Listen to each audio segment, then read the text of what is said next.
that until we have the evidence. I'm saying so far there has been no evidence of that. I'm looking through all of the documents, and so far there is still no evidence. I'm open to it.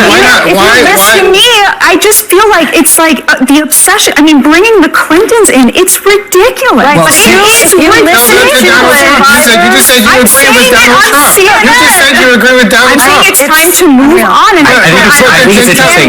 You want to move on from this, but not from ballots in Fulton County from 6 years ago. I also literally said I am not interested in that story at all. We know that. I completely agree. It is crazy to get the Clintons involved to testify against Trump over Epstein files. So this is Batya Ungar Sargon, who went on CNN and asked one fairly simple question. Where is the actual evidence for the things people are claiming about the Epstein files?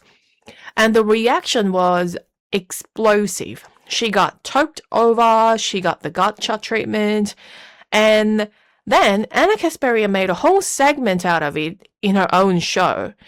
But here's the thing. Nobody on the left wants to slow down for. Asking for proof is not a crime. Hello? And it's the Trump administration that released the Epstein files, albeit redacted. It's not the Biden administration, remember that. And if they had anything substantial on Trump in the files, they would have used it against him years ago. Let's be honest about it. Let's put that in perspective. I think that most Americans just do not care about this.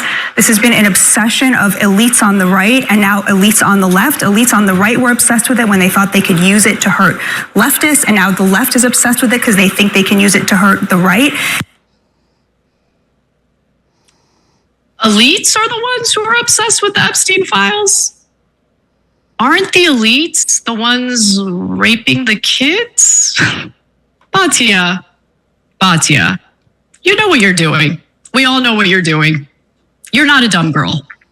So don't present yourself as one. But anyway, Batya Ungar Sargon has declared that ordinary Americans don't care about the Epstein files, meaning that Americans aren't worried at all about the fact that society's elites, including those with political power, are either pedophiles or have provided cover for pedophiles for years. And she's wrong about that.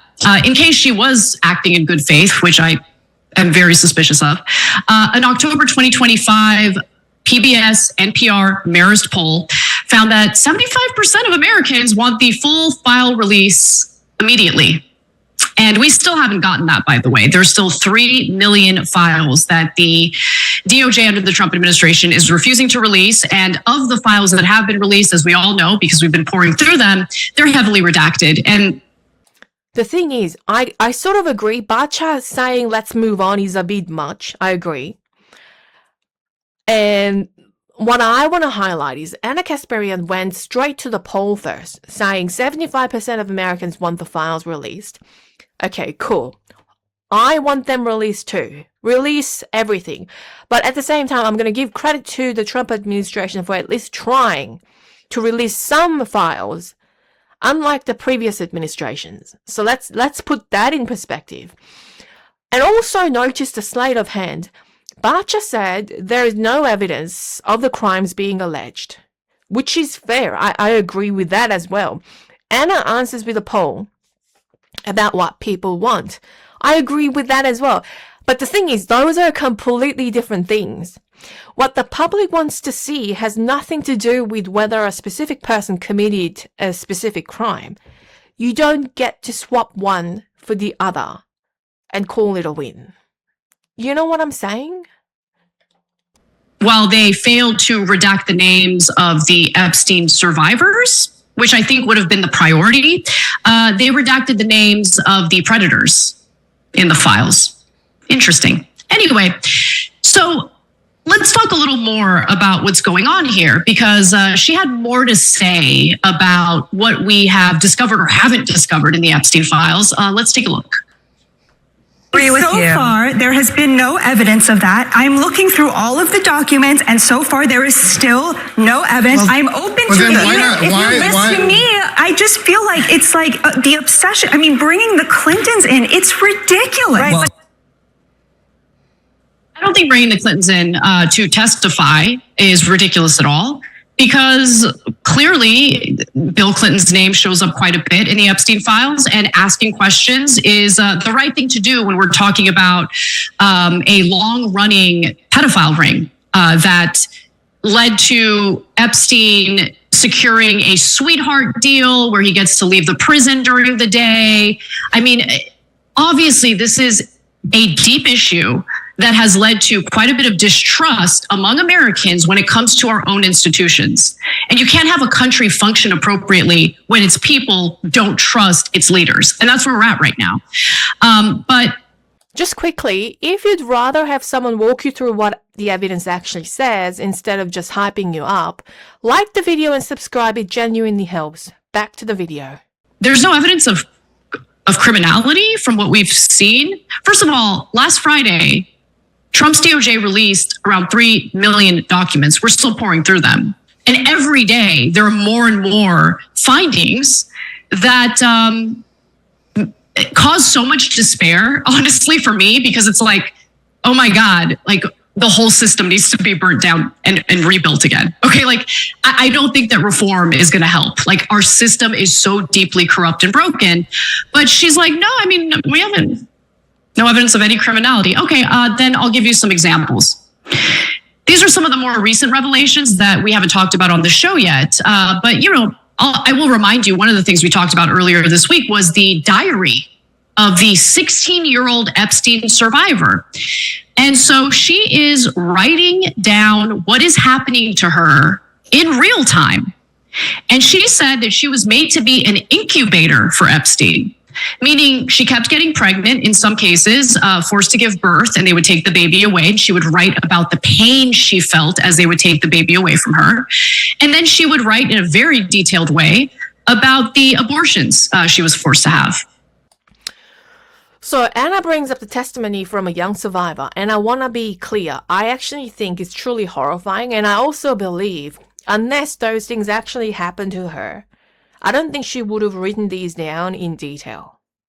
So I definitely feel truly horrified for whatever happened to that girl. However, this is still an allegation. My feeling, my view doesn't conclude, and it doesn't conclude that this case is an indictment of certain people that are named in the files. So I'm not questioning that this girl was abused and she went through all these ordeals, but this is still an allegation. I'm admitting that it's an allegation, but Kasparian, she blurs the line between an allegation and an indictment. So she's trying to extrapolate from this one testimony that all these people on the right who are named in this file must be also guilty of horrific acts that Epstein committed. That's a huge stretch. Do you see what I'm saying?